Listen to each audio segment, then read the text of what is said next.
ओम शांति। आज की मुरली का सार। मीठे बच्चे, ब्रह्मा बाबा शिव बाबा का रथ है। दोनों का इकट्ठा पाठ चलता है। इसमें जरा भी संशय नहीं आना चाहिए। प्रश्न है, मनुष्य दुखों से छूटने के लिए कौन सी युक्ति रचते हैं जिसको महापाप कहा जाता है? उत्तर है, मनुष्य जब दुखी होते हैं तो स्वयं को मारने के अनेक उपाय रचते हैं, जीवघात करने की सोचते हैं, समझते हैं इससे हम दुखों से छूट जाएंगे। परंतु इन जैसा महापाप और कोई नहीं। वह और ही दुखों में फंस जाते हैं, क्योंकि यह है ही अपार दुखों की दुनिया। सुनते हैं मुख्य पॉइंट्स।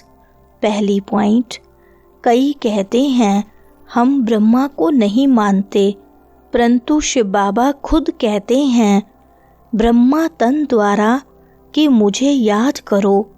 लेकिन माया बड़ी जबरदस्त है, एकदम मुंह फिरा कर पिछाड़ी कर देती है। अब तुम्हारा कांध शिव बाबा ने सामने किया है, सम्मुख बैठे हो, फिर जो ऐसे समझते हैं ब्रह्मा तो कुछ नहीं, उनकी क्या गति होगी? मनुष्य पुकारते भी हैं ओ गॉड फादर, फिर वह गॉड फादर सुनता है क्या?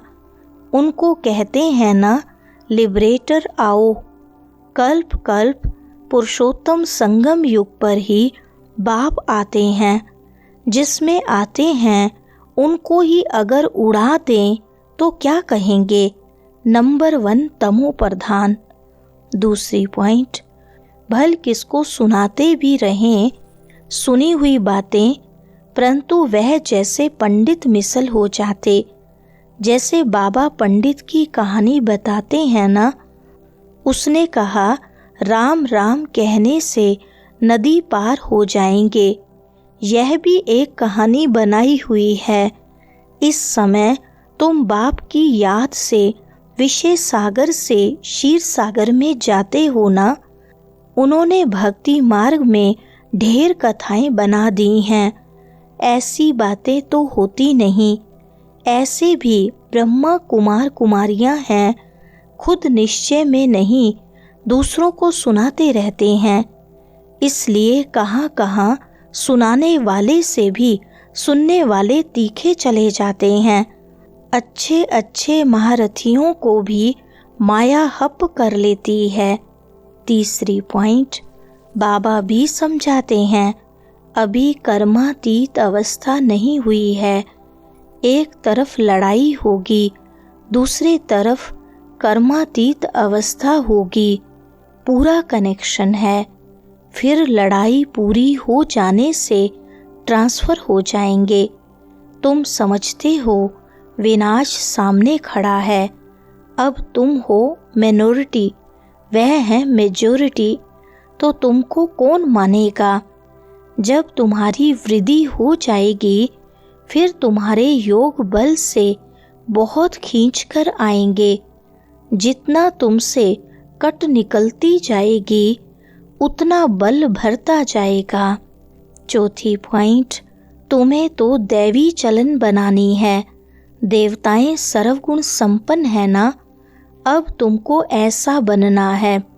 कहाँ वह असुर, कहाँ देवताएं, परंतु माया किसको भी छोड़ती नहीं है, छुई मुई बना देती है।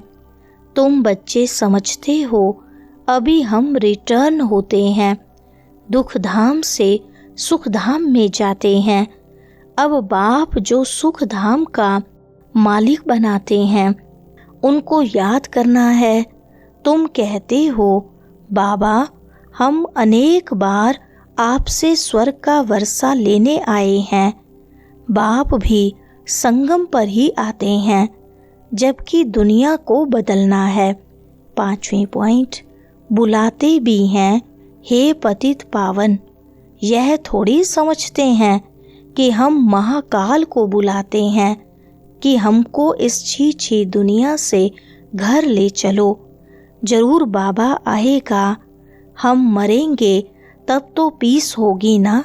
शांति शांति करते रहते हैं, शांति तो है परम धाम में, परंतु इस दुनिया में शांति कैसे हो जब तक इतने ढेर मनुष्य हैं। सतयुग में सुख शांति थी, अभी कलयुग में अनेक धर्म हैं। वह जब खत्म हो तब एक धर्म की स्थापना हो, तब तो सुख शांति होना। छठी पॉइंट, हाहाकार के बाद ही फिर जय जयकार होगी। आगे चल देखना, मौत का बाजार कितना गर्म होता है। एक धर्म की स्थापना बाप आकर कराते हैं, बाकी सब अनेक धर्म खलास हो जाएंगे। गीता में कुछ दिखाया नहीं है। 5 पांडव और कुत्ता हिमालय पर गल गए, फिर रिजल्ट क्या, परले दिखा दी है। जलमयी भल होती है, परंतु सारी दुनिया जलमयी हो नहीं सकती। भारत तो अविनाशी पवित्र खंड है, उसमें भी आबू सबसे पवित्र तीर्थ स्थान है, जहाँ बाप आकर तुम बच्चों के द्वारा सर्व की सद्गति करते हैं। 7वीं पॉइंट, दिल वाला मंदिर में कितना अच्छा यादगार है, कितना अर्थ सहित है, परंतु जिन्होंने बनाया है वह नहीं जानते हैं। फिर भी अच्छे समझू तो थे ना। द्वापर में जरूर अच्छे समझदार होंगे, कलयुग में होते हैं तमो प्रधान। द्वापर में फिर भी तमो बुद्धि होंगे। सब मंदिरों से यह ऊंच है जहाँ तुम बैठे हो। भारत बहुत छोटा होगा, बाकी सब खलास हो जाएंगे। स्वर्ग कितना छोटा होगा, अभी यह ज्ञान तुम्हारी बुद्धि में है। 8वीं पॉइंट, वर्ल्ड की हिस्ट्री ज्योग्राफी रिपीट होगी शुरू से, जरूर स्वर्ग से रिपीट करेंगे, पिछाड़ी में तो नहीं आएंगे। यह ड्रामा का चक्र अनादि है जो फिरता ही रहता है। इस तरफ कलयुग, उस तरफ है सतयुग, हम संगम पर हैं, यह भी तुम समझते हो। बाप आते हैं, बाप को रथ तो जरूर चाहिए ना, तो बाप समझाते हैं अभी तुम घर जाते हो। फिर यह लक्ष्मी नारायण बनना है तो दैवी गुण भी धारण करने चाहिए। 9वीं पॉइंट, बाप नॉलेजफुल बीज रूप है ना, चैतन्य है, वही आकर समझाते हैं। बाप ही कहेंगे सारे कल्प वृक्ष का राज समझा, इनमें क्या क्या होता है, तुमने इसमें कितना पार्ट बजाया है। आधा कल्प है दैवी स्वराज्य, आधा कल्प है आसुरी राज्य। अच्छे अच्छे जो बच्चे हैं उन्हों को बुद्धि में नॉलेज रहती है। बाप आप समान बनाते हैं ना।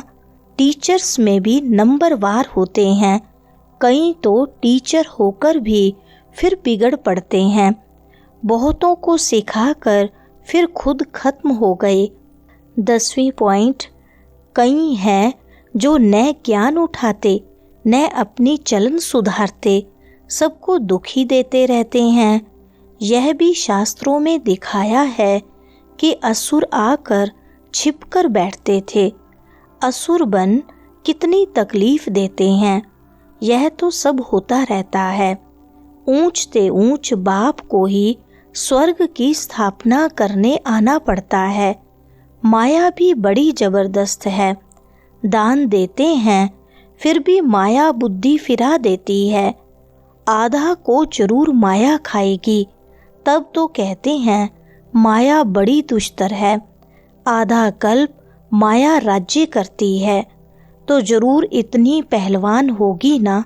वरदान है, साकार रूप में बाप दादा को सम्मुख अनुभव करने वाले कंबाइंड रूपधारी भव। विस्तार है, जैसे शिव शक्ति कंबाइंड है, ऐसे पांडवपति और पांडव कंबाइंड हैं। जो ऐसे कंबाइंड रूप में रहते हैं उनके आगे बाप दादा साकार में सर्व संबंधों से सामने होते हैं। अभी दिन प्रतिदिन और भी अनुभव करेंगे कि जैसे बाप दादा सामने आए, हाथ पकड़ा, बुद्धि से नहीं आँखों से देखेंगे, अनुभव होगा। लेकिन सिर्फ एक बाप दूसरा न कोई, यह पाठ पक्का हो, फिर तो जैसे परछाई घूमती है ऐसे बाप दादा आँखों से हट नहीं सकते, सदा सम्मुख की अनुभूति होगी।